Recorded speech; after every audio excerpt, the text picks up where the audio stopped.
For the second time this season, the Carolina Hurricanes will play the Islanders, but this time it's going to be at home. And the main objective is just even the season series up.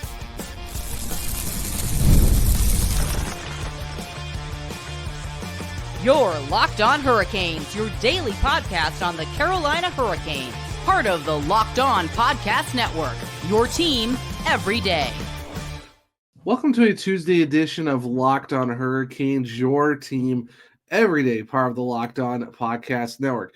Thank you to the everydayer for making this your first listen of the day. 5 days a week, Monday through Friday, talking everything about your Carolina Hurricanes. I'm your host, Zach Martin. I'm the credentialed Carolina Hurricanes beat writer over at the Hockey Writers. I'm also the co-host of the Surgecast, which is a weekly Carolina Hurricanes podcast, along with all my duties here at Locked On Hurricanes. Got a fun show for you guys on a Tuesday edition as we preview the upcoming game for the Islanders coming to town to face your Carolina Hurricanes, basically to end the 4-game homestand after winning against Columbus on Sunday night. Also, we're going to give the keys to the game to even up the season series after their loss on the island earlier this year. And obviously, we're going to be doing the players to watch as always. But before we jump into all of that, the college football playoff is here, and you don't want to miss a moment of the action. The college football playoff presented by Allstate begins with 4 first-round games, December 20th and 21st on ESPN, ABC, TNT, and Max. Now, guys, the Carolina Hurricanes, like I said, will be hosting the New York Islanders, and this is not your typical 7 o'clock start. This will be actually at 7:30 Eastern, where the game will be on ESPN Plus and Hulu exclusive. Islanders are 12-13-7 on the season. Your Carolina Hurricanes are 19-10-1, like I said, just beat the Columbus Blue Jackets on Sunday. The last time the two teams met up was back on December 7th, where the Islanders won 4-3 on the island. Of course, that was the game where the Hurricanes were up 2-1. Then the Islanders ended up finishing the second period with 4 goals in the second, and then the Carolina Hurricanes very late got the third one. So hopefully they're looking to even the series up, because after this, the next 2 times they play each other will be on the island January 25th, and then back home in Raleigh for a 5 o'clock start time on March 30th. And the one that's on the 25th of January is also another 7:30 start. So 2 5 o'clocks and 2 7:30 games in the 4-game season series set between these two teams. Now, over the last 5 games in terms of points, Noah Dobson's got 6, leading the Islanders, and Andrei Svechnikov with 6. Goals, Bo Horvat with 3, Andrei Svechnikov with 3. And then assists, Jean-Gabriel Pageau with 5, and Sebastian Aho was 4. Now, if you want to look at the team stats overall, we, as always, we usually go through this. The teletype can say one thing, the on-ice product says the other thing as well, but still something to kind of focus on if you're at the Carolina Hurricanes and just seeing where the team is stacking up for the season. Now, in terms of the power play, the Hurricanes are 5th at 26.8, 3rd on the penalty kill at 85.1. Of course, is right after they did the 5 for 5 on the PK against the Columbus Blue Jackets on Sunday. Faceoffs 52.6 for 5th in the NHL. Goals for per game, they're still within the top 5. They are 4th right now at 3.6. And the last time we did a preview, they were around the 12th spot for goals allowed. But now they're back within the top 10 at number 8 at 2.87 goals allowed per game. And honestly, if you really look at, if your lowest is 8th and you're within pretty much the top 5 for all other categories, you're feeling pretty good about yourselves, especially how you picked up that really big one that you needed on Sunday against the Jackets, got some Metro points, very much needed. 19th win on the season, 12th at home on the back of the Jordans and Dusty Tokarski. Now for the New York Islanders, this is where it gets very, very interesting. You see why this team is 12-13-7, despite the fact that the Hurricanes lost some on the island. But like I said, AHL, anyone can be anyone. But looking at the power play for the Islanders, they are actually 32nd in the league with 12.2%. They are 32nd on the penalty kill at 64.7%. They're first, though, in the faceoffs, 55.4%. Goals for per game, 2.63.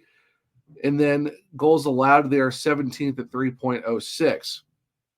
Now, despite, like I said, the Hurricanes losing, to the Islanders 4-3 back on the island, overall for the season of the Islanders is the fact that you're looking at a team whose only single-digit stat within the top 5 is faceoffs. Their next best is 17th in goals allowed at 3.06, and everything else is 25th or worse. And you're looking at special teams in general, 32nd in both categories. So even if you do go on special teams, there's a good shot. If you're the Hurricanes, you have to take advantage of this. And of course, we'll talk about this a little bit more later on in the show, but this is an aspect of the game where you're looking at the stats overall, where the Islanders are basically 32nd in both special teams categories. That's something you can take advantage of. That, yes, you're a great 5-on-5 team, but for the Hurricanes, you're still special teams wise doing the job. Like yes, you went 0 for 3 on the power play against the Jackets, but you did get a shorthanded goal. You went 5 for 5, well, on the disadvantage. So that's something that really needs to go into if it goes into a special teams game, which usually does against the Islanders. The Hurricanes had to take advantage of that. So looking at the stats overall, you can definitely tell that there is an area where the Hurricanes could exploit the Islanders. Now, looking at goaltending, Ilya Sorokin for the Islanders, 9-9-4 with a 2.71 goals against and a 9.06 save percentage. Semyon Varlamov, 3-4-3 with a 2.89 goals against and an 8.89 save percentage. Now, the Hurricanes, Pyotr Kochetkov, 12-5-0 with a 2.61 and a .895 save percentage. And then with, of course, with Dustin Karski only letting the one goal, got a 1-0 record.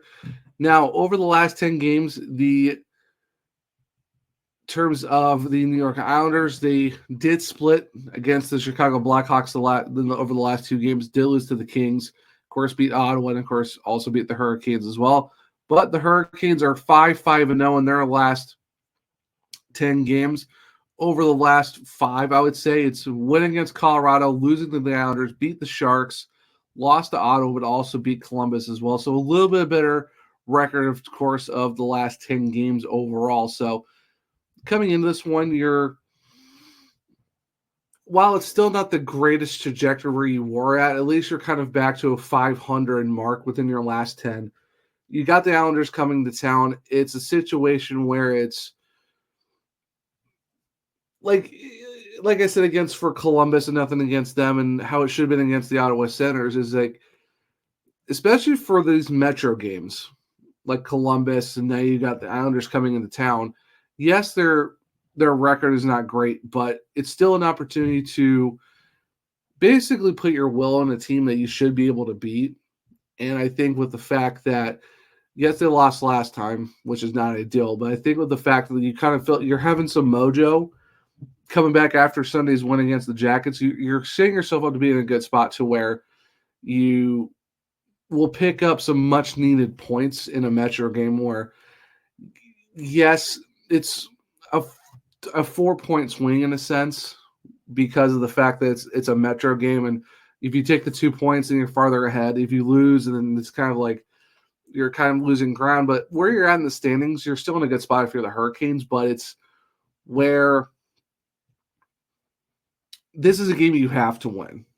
And looking at overall, just with the trajectory of where the Islanders are at, they're not playing great hockey. They're, in terms of what it actually looks like, and yes, it's almost close to a Gary Bettman 500 where they're almost 13-13-7, but in reality they're 12-20 because overtime losses, and this is the thing that I believe that a lot of people have been clamoring for, is like you should reward more of winning games than trying to tie, go into overtime and get a point out of it. I think you really need to go into a 3-2-1, but that's a different conversation. But if you really look at wins and losses, they've technically lost 7 overtime games. So if you really look at a true 500 record, they're 12-20, not 12-13-7, but that I digress from that. But that's an offseason conversation to have. But this is a game where if you're the Hurricanes, you have to take advantage. You have to go, and this is a game you should win. And I've said it before, this isn't your granddad's NHL where it's an easy 2-point gimme every night. The Islanders are still a team with guys like Barzal, Lee, Noah Dobson, stuff like that. They still have goaltending as well. While it's not as great as it usually is, it's still something to consider in the fact that you also have, some really good rookies and other veterans on that team as well. Yes, they've had some guys go on waivers, but it's still an Islanders team who did win not that long ago, and it's a thing where you can't take a night off, you can't coast, and you have to go win a game like that, and that's what the Hurricanes need to do. So, what are the keys to the game for the Hurricanes to win that game? On Tuesday night against the Islanders? Well, if you stick around, I'll go over that here in a second on a Tuesday edition of Locked on Hurricanes. Today's episode is sponsored by Bilt Rewards. If you're a renter, listen up. This is a total game changer. Thanks to Bilt, you can now earn points on rent payments just like you do with groceries and travel. Paying rent now comes with serious perks and is completely free to win. Earn valuable Bilt points on your rent and everyday spending at no extra cost. Redeem points for your flights, hotel stays, and even future rent payments. With over 500 airlines and 700,000 hotels in their program, the possibilities are endless. Access unique experiences that are exclusive to Bilt members. Start earning points on rent when you're ready. Already paying by joinbilt.com/lockedonNHL. That's joinbilt.com/lockedonNHL. Make sure you use our links so that way they know we sent you. Don't wait. Start earning rewards today. The World Series, the Super Bowl, the Olympics, the world's top athletes get to play in these top-level sporting events thanks to one thing, teamwork. And teamwork can also protect your financial legacy and your family's future. Select Quote's licensed insurance agents are the perfect teammates when shopping for customized, affordable life insurance. They can find you the right policy to keep your financial legacy safety in your family's end zone. Now, Select Quote is one of America's leading insurance brokers with nearly 40 years of experience, helping over 2 million customers to find over $700 billion in coverage since 1985. Head to selectquote.com and a licensed insurance agent will call you right away with the right policy for your life and your budget. Get the right life insurance for you for less at selectquote.com/lockedonNHL. Go to select.com/lockedonNHL today to get started. Now, once again, that's selectquote.com/lockedonNHL. Welcome back to segment 2 of Locked on Hurricanes, your team every day. And going into the keys for this game against the New York Islanders for your Carolina Hurricanes. And this is something where, building off the last game against the last time they faced the Islanders, is the fact that you have to control the transition game. And that's something that's really key, where the Islanders really beat the Hurricanes in this last game. And just the unnecessary pinching at the wrong time, not getting back, structure wasn't that great. And I think it's something to where it really burned them, especially in that second period where the Islanders got 4 goals in the second period, which was enough for them to win 4-3 overall. So if you're the Carolina Hurricanes, this is where you look at the structured play on the defensive side of things for not just your defensemen, but for your forwards as well. You got to make sure if you're going to have a guy in the defense move up, you got to maybe bring someone to come back a little bit if you're a forward. If you're the other defenseman, you got to kind of have to stay back a little bit. So that way you're not getting caught in transition, because that's the thing that really hurt the Canes the last time they played the Islanders on the island. And that's why the Islanders had so many opportunities for high danger chances and how they scored so many goals. So if you're the Hurricanes coming into this game, it's basically controlling the transition game in the neutral zone.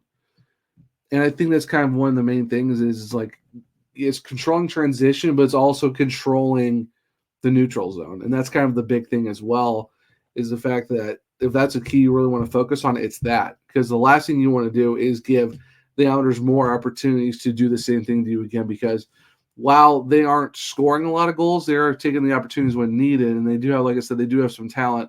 Plus Barzal is back. So that's someone you really need to keep an eye on and focus and worry about. So that's one of the main things for me of the Hurricanes is control the transition game and control the neutral zone. It's kind of like one thing, is that if you control that area of the ice and you limit their opportunities to counterattack or transition on you, I think you're going to get shot. Now, special teams. Obviously, special teams plays a big role every game. It's just a thing. But when you look at how the Hurricanes are a 5-on-5 team, we all know they are. They're best when it's basically continuous hockey. There's continual flow, not a lot of stoppages on whistles, none of this, a lot of start stops, a lull in play because you're having to wait for guys to get calls and set up and stuff like that. So, but if you do go on the special teams where you maybe are on the power play or the penalty kill, use that to your advantage because, yes, you're a great 5-on-5 team. When you look at the Islanders, who are 32nd in both categories on the power play and the penalty kill, I think as the Hurricanes is a team who's top 5 in both of those aspects, really needs to take advantage of not just being a good 5-on-5 team, but being a team that's really going to be lethal on the special teams as well. You went 5 for 5 on the PK against the Jackets. You got a shorthanded goal to kick the game off with Sebastian Aho. That's fantastic. You love to see it. While the power play wasn't, stellar like it usually is, 0 for 3 isn't terrible, but when you get that many opportunities, especially against a team who's really not, like, nothing against Columbus, but even with the Islanders, like, they're, like I said, 32nd in the league. You should be able, if you're on the power play, to take advantage of that. I'm not saying you have to score like 2 or 3 power play goals, but at least get one. At least that way you're kind of giving yourself more of an opportunity to get farther away from the Islanders, because this is a team that you really don't want to keep in games. Even though they're not scoring a whole lot. They are giving up a good number of goals, but you can't just let them in it. So if you take advantage, no pun intended, of the special teams from the man advantage itself, or even when you're down a guy and still trying to look for an extra push, go for another shorthanded goal or go for the power play goal, because getting those type of goals will obviously drastically increase your chances to win the game because you took advantage of what you needed. So I think that's, if you're the Hurricanes, you have to take advantage of the special team situation, not just 5-on-5, but you have to take advantage in all aspects of the game where, you maybe get 1 or 2 power play goals, or, you do go for another 4 for, hopefully it's a limited set of opportunities for the Islanders. Maybe it's like 2 for 2 or 3 for 3 on the penalty kill. You don't want to get like 4, 5, 6. You don't want to get too crazy. So I think that's something that really needs to happen too, is that you got to make the special teams work in your favor. Now, the last key to the game, I think that's very, very important for the Hurricanes, is that you have to get the fans involved in this game early. Once again, yes, it wasn't super, super late against the Jackets for the Sebastian Aho goal, but I think against the Islanders, that these two teams do not like each other. You've played in the playoffs the last couple of years in the first round. There's really no love lost between the two sides, but I think if you really want to get this game going and putting it into your favor, just like how we saw with the Jackets, but I think you got to do it a lot sooner and make more of an more of an impact for this game. You have to score early. You have to be throwing the physicality early. Not like, this Hurricane team is going to be throwing up like 30, 40 hits, but you have to bring the game to the Islanders. And if you bring the physicality that works for you, that's not overkilling what your game is, your strategy, that's going to go a long way. And if scoring early as well does help, because you don't want to keep playing from behind or having to wait till almost the period's over to get a goal in. Get the fans into this game early, because we all know the Islanders, who we saw what happened last year at Lenovo Center. Well, at the time, PNC in the playoffs, 2 goals in a span of 9 seconds, 10 seconds twice. The Islanders will know that it's like, okay, we're back in this building again. We know how loud it is. Hopefully they're going to quiet it. Well, if you're the Hurricanes, you want to do the opposite. You want to get that building loud and do it early. So I think if you're the Hurricanes, you have to take advantage of getting the fans into the game early, score some goals, maybe throw some big hits, do some blocks, because the Islanders are going to block like crazy. That's all the Islanders are known for, is blocking shots. So if you're the Hurricanes, you have to get pucks on net, do some proper screens, don't just shoot into bodies, But, just get the crowd into it early. That way it'll help you out in the long term against the Islanders, who know what it feels like to be in a very loud environment that is Lenovo Center. So those are my 3 keys of the game. Let me know in the comment section below. What would you love to see the Hurricanes do against the New York Islanders? But that's the keys of the game. Now, who are the key players that we need to keep an eye on as well? So stick around, as we'll do that here in a second on a Tuesday edition of Locked On Hurricanes. Get ready to tackle the NFL action with FanDuel, America's #1 sportsbook, because right now, new customers get $5 to get 150 in bonus bets if you win. The FanDuel Sportsbook app gives you everything you need to place live bets on the NFL all in one place. So when you get a hunch in the middle of a game, you can check out the latest stats, view live play-by-play, and so much more on the same page where you place your bets. Just visit FanDuel.com to join today. You'll get started with $150 in bonus bets if you win your first $5 bet. Once again, that's FanDuel.com. Never waste a hunch and make every moment more with FanDuel, an official sportsbook partner of the NFL. Welcome back to segment 3 of Locked On Hurricanes, your team every day. So like I said, at the end of segment 2, we're going to talk about the players to watch for your Carolina Hurricanes, but also got to make sure to keep an eye on the guys that on the Islanders team to keep them off the board. Now, Anders Lee's got 25 points in 32 games. Kyle Palmieri, 24 in 32. Also got to make sure to watch out for Bo Horvat, as he's got 22 points as well. Looking on the defense side of things, the main guy you need to keep an eye on is Noah Dobson. 4 goals, 18 points, but he is carrying a -6 as something to keep an eye on for that side of things. Now, for your Carolina Hurricanes, I mean, we talk about him almost every show. It's kind of easy to pick this guy out every single time, but it's Marty Necas, 44 points in 30 games. He's got 30 assists. So right now, as it stands, Martin Necas is a assist per game guy. Now, obviously, there's certain games that he has more, some less, but just for the fact that he, in 18 minutes and 30 seconds of total ice time, through 30 games, is on an assist per game streak right now. In the fact that he's also got 14 goals, so he's almost up to the 15-30, 1 point off from 45. Just an overall great season for Marty Necas. Obviously, still in the hunt for Ross. Also talking about going for MVP and a whole bunch of other stuff as well. So definitely keep an eye on him for him.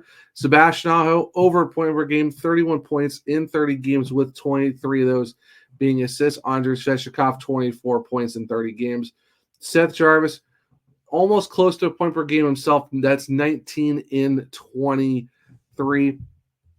And one guy we really keep an eye on for in terms of the forward core, how about Jordan Martinook? He's got 15 points in 30 games, so nice even half a point per game. Same thing with just Barry Kotkaniemi, but Martinook, how about a +11, which leads all forwards? So, after a great multi-point performance against the Jackets, you love to see it for the fact that, number 48 is on a +11 and leads all forwards in that category.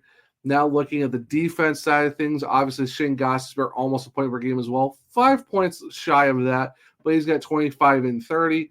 Dmitry Orlov, 15 points in 30, so right around that half a point per game pace. But him and Jalen Chatfield right now, a combined +36 once again. So the best overall defensive pairing on the Carolina Hurricanes, just absolutely shutting the door on a lot of these defenses. Even the last game, we look at the stat card, Orlov and Chatfield both had perfect stats analytically from hockey stat cards.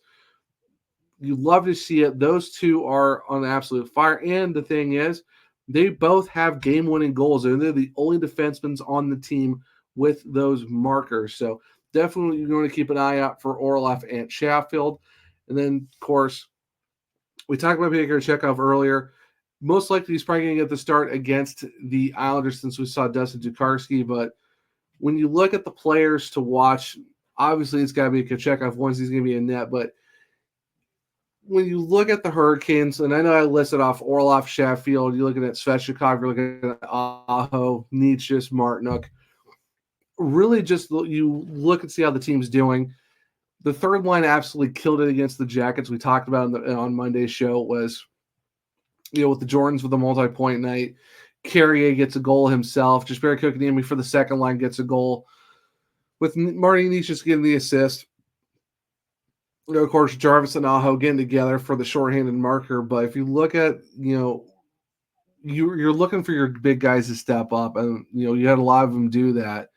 But for me, it's one of those things where you want to look at your depth scoring, and that's kind of being the big thing. So, like I said, for me, you want to look at Martinook. He's been playing really well, plus 11 multi-point game. You look at Jesperi Kotkaniemi, who got a goal, which is very huge. You look at the defense as well. Orlov Chatfield plus 36 overall. I mean, you will actually take that, and it's one of those things where it makes you wonder how the defensive pairing is going to be next year, because Orlov's contract does come off the books. You got to hope who's ever going to be stepping up to that role next year does a good job in terms of that, being paired up with Chatfield. But if you look at the other forward guys, I'd say the one, obviously, that we keep having to talk about just because of the fact of where he's at right now in terms of looking at, points leader, MVP, stuff like that. It's Marty Necas. You look at 44 points in 30 games. I mean, you would love to see him go at, a 2 point per game pace. Obviously, that's really hard to do, but still where he's at, though, for the fact that assist wise, he's on a assist per game run, 30 and 30. He's one goal shy of hitting that 15. He's at 44. I mean, you're still talking about a guy who's still having a great pace.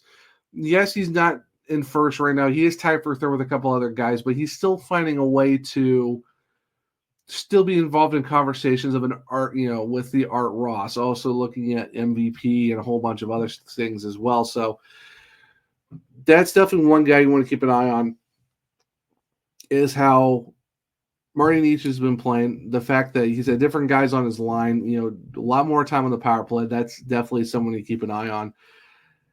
Defensively, like I said, already mentioned Orlov Chatfield. I think the other guy you really need to keep an eye on for the defense is Shane Gostisbehere. That yes, he had a little bit of a run where he had a couple tough games, but overall, he has been really stepping his game up recently. Like, we all know he's good for his offense, but his defense has even gotten better as well. So I definitely say, of all the guys we've mentioned, Shane Gostisbehere has to be that one.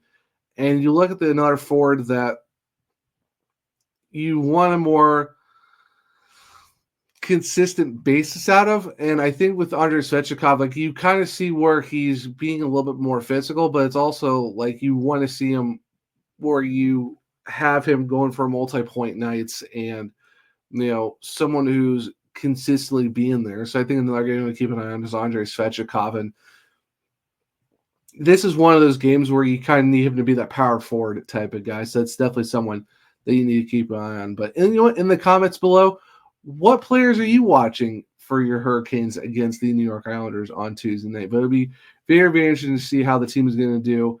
Are you going to ride the momentum from the Columbus game? Finish out the homestand with another one, because right now you sit at 4 points out of a possible 6. I think out of a possible 6 out of a possible 8. You want to try to find a way to get the extra 1.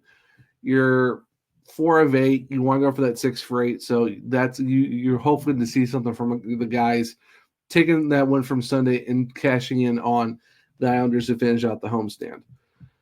But guys, that will wrap up a Tuesday episode of Locked On Hurricanes. Thank you for making your first listen of the day. For your second listen of the day, make sure to check out Locked On Fantasy Hockey. Become a hockey fantasy expert and get the edge over your league mates with daily tips from Steal and Flip. Find Locked On Fantasy Hockey on YouTube or wherever you listen to your podcast. If you want to keep up with me, once you're Zach on X. The podcast is LO_Hurricanes. I'm also on Blue Sky at the Zachary Martin. I do have link trees in both my bios where you can check out all my articles at the Hockey Writers, or just go to thehockeywriters.com, search for my author page. It's Zach Martin. You can find all my articles over there. If you want to check out my other podcasts, well, just go to the search cast on all podcast platforms and on YouTube. Now, for this show, on Spotify, Google, Apple, wherever you listen. Just type in Locked On Hurricanes, follow, subscribe, leave a 5-star rating and review, because if you do, I might just read it on the show. On YouTube, well, it's Locked On Hurricanes. Subscribe. Hit the bell notifications so you don't miss the show. Hit the thumbs up button. Let me know if you like the show as well. And in the comments, what's your keys to the game? Who are the players that you're watching for your Carolina Hurricanes going into Tuesday night's game against the New York Islanders? Share with all their Caniacs so they become everydayers just like you. But I hope everyone enjoyed the Tuesday episode of Locked On Hurricanes. Hope everyone enjoys the game tonight against the New York Islanders. And until next time, as always, let's go Canes.